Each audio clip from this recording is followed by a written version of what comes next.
என்னப்பா என்ன இன்னைக்கு அழகா இருக்கீங்க? இன்னைக்கு ஒண்ணும் இல்ல, நம்மளோட சஸ்டிக் சாரீஸ்ல இருந்து இந்த சாரி நான் வந்து வாங்கி வியர் பண்ணிருக்கேன். நல்லா இருக்கான்னு கமெண்ட்ல சொல்லுங்க. இன்ஸ்டாகிராம்ல ரொம்ப ட்ரெண்டிங்கா போன இந்த சாரில நிறைய கலர் இருக்கு. ஆனா பிளாக் ரொம்ப ட்ரெண்டிங்கா போயிட்டு இருந்தது.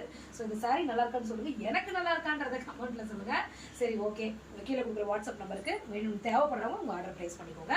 சரி வாங்க, நம்ம நைட் என்ன டின்னர் பார்த்துருவோம். நம்ம வந்து கம்பு தோசைக்கு மாவு வந்து காலையில ஒரு வச்சு இப்பதான் ஆட்டினேன். அதனால வந்து பாத்தீங்கன்னா மாவு தோசை வந்து சரியானபடி பிடிக்கல. அதை பாருங்க, ரைட்டா தான் செவக்குது. அப்படி இருந்தாலும் நல்லா செவக்குது.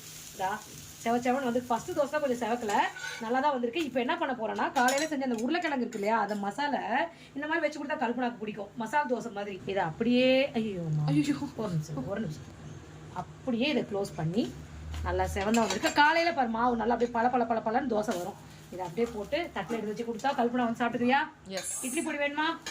போடுங்க. ஓகே, நைட்டு நம்ம வீட்ல மசால் தோசை, கம்பு போட்ட மசால் தோசை. உங்க வீட்ல நைட்டு டின்னர் என்னன்னு கமெண்ட்ல சொல்லுங்க. வாங்க சாப்பிடலாம்.